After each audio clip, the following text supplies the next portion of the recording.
जिनेंद्र सोनी जी। राधे राधे। महाराज जी, आपके चरणों में कोटि कोटि प्रणाम।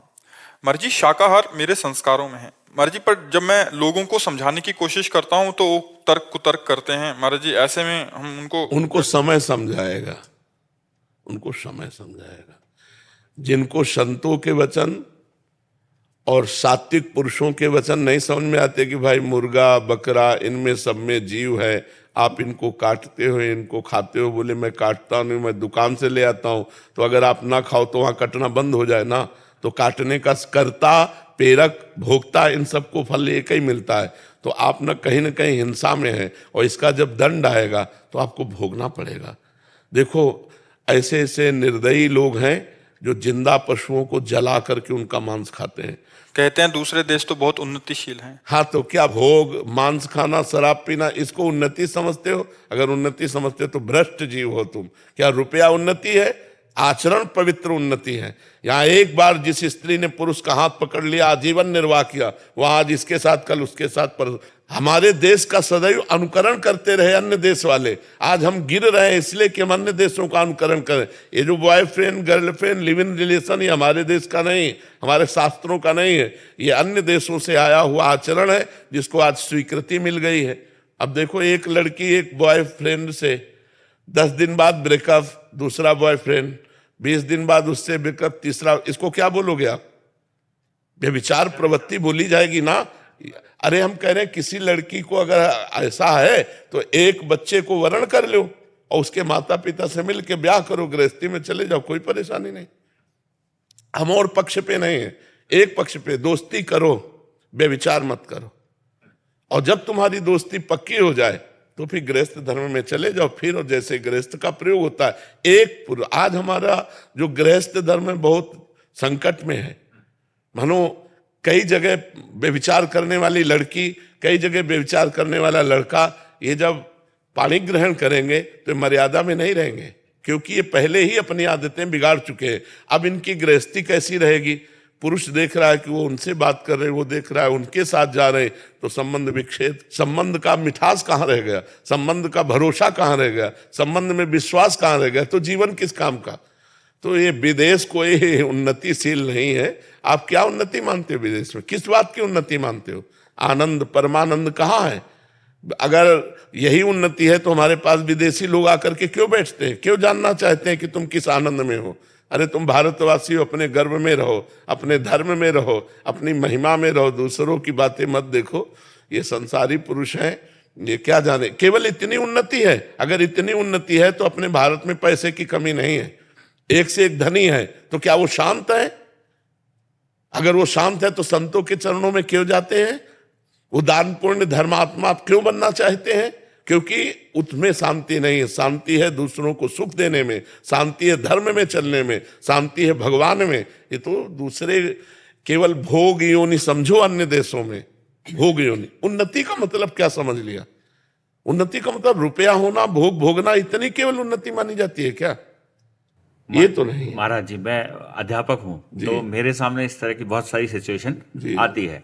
वहां पर जब इस तरह की बात की जाती है तो कुतर्क क्या आते हैं कि वो सामने से हमने उन्नति कर ली, हम बाहर जा रहे हैं, और समाज में इतना गिरता जा रहा है कि पैसे को ही प्राथमिकता मान ली गई। नहीं, वो हम कल भी कहा था एकांतिक में कि धन गया तो कुछ नहीं गया, स्वास्थ्य गया तो कुछ गया, चरित्र गया सब कुछ गया। अब क्या है? उल्टा है कि नहीं है?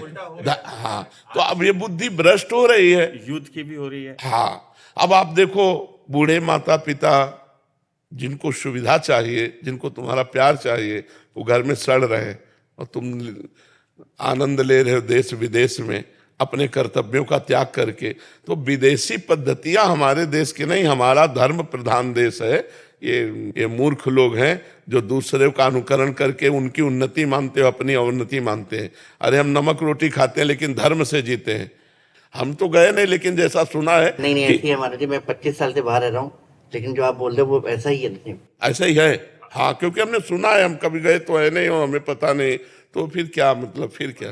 तो क्या आप बताओ, देखो जैसे आप विदेश में रहते हो, क्या अपने देश का प्यार कहीं आपको मिलेगा?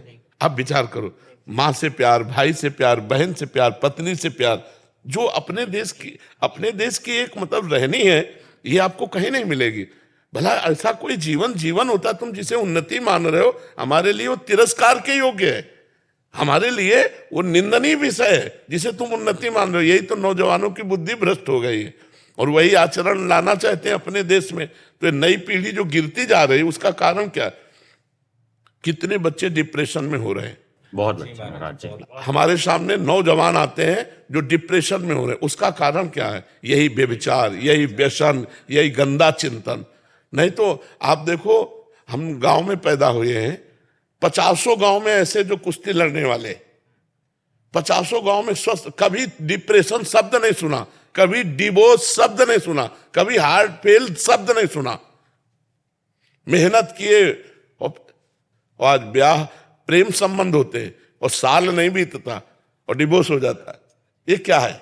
ये क्या चरित्र है?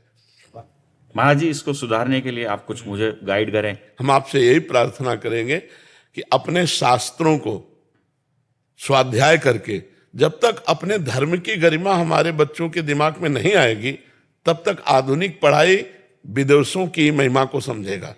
आधुनिक पढ़ाई, और अगर अध्यात्म की बात आवे तो समझ में आ जाए। अगर हमारी बच्चियां सावित्री जी, अनसुईया जी, इनके चरित्रों को पढ़ें तो समझें। हमारे बच्चे धर्म से चलें, हरिश्चंद्र आदि के पावन चरित्रों को पढ़ें, धर्म से जो अपने जीवन व्यतीत करने वाले रहे। आप सोचो, एक कबूतर की रक्षा के लिए महाराज शिवी ने अपने शरीर को काट के रख दिया, और यहाँ कबूतर और मुर्गा मुर्गी के लिए कैसे कैसे व्यवहार कर रहे हैं। एक कबूतर की रक्षा के लिए अपने शरीर को काट दिया महाराज शिवी ने और तराजू पे रख दिया, उसको हानि नहीं होने दी कबूतर की। और आप जीवों का नाश कर रहे हो, कह रहे हो। कुछ लोग तर्क रखते हैं कि अगर हम मुर्गा मुर्गी नहीं खाएंगे तो बहुत बढ़ जाएंगे जगत में, फिर इनका विनाश कैसे हो? तो विनाश का सेवा तो भगवान शंकर को है, पालन की सेवा हरि को है, और सृष्टि रचने की सेवा भगवान ब्रह्मा जी को है। तो ये मूर्ख लोग जानते नहीं। अगर नाम जप करें और 10 मिनट सत्संग को सुने या शास्त्र स्वाध्याय करें तो जरूर बुद्धि परिवर्तित हो जाएगी। ब्रह्मचर्य की कमी के कारण हमारी बुद्धि रजोगुणात्मक होती चली जाती है और वो व्यसनों में उतर जाती है, और व्यसन और ब्रह्मचर्यहीनता ये धर्म रहित कर देते हैं। पर हम आपको धन्यवाद देते हैं, आप हमारे राष्ट्र के भविष्य के सुधारने वाले हैं, क्योंकि हमारे राष्ट्र के भविष्य बच्चे हैं। इन्हीं में कोई मेले बनेगा, कोई सांसद बनेगा, कोई मंत्री बनेगा। अगर ये चरित्रवान होंगे, धर्मवान होंगे, तो किसी भी पद में जाएंगे तो हमारे राष्ट्र की शोभा होंगे, राष्ट्र की सुरक्षा होंगे। और अगर भ्रष्ट पदाधिकारी हुआ तो नष्ट करने वाला ही होता है। तो बच्चे स्कूल से ही चरित्रवान बनते हैं। तो आप प्रथम गुरु हैं जो उनके चरित्र को प्रकाशित करने वाले हैं। तो आप प्रयास रखिए, भगवान से प्रार्थना करते रहिए और अध्यात्म को जोड़िए। आधुनिक पढ़ाई के साथ यदि अध्यात्म जुड़ेगा तो सुधार होगा। केवल आध्यात्मिक नहीं चल पाएगा क्योंकि उनको आधुनिकता की जरूरत है, और केवल आधुनिकता नहीं चल पाएगी क्योंकि अध्यात्म के बिना उसको सही मार्ग नहीं मिल पाएगा। पूरा अध्यात्म ही नहीं चला पाएंगे, वो तो हम लोगों का विषय है। केवल अध्यात्म में चलना, आधुनिक और अध्यात्म दोनों मिल के चलें तो बहुत समाज की उन्नति हो जाए।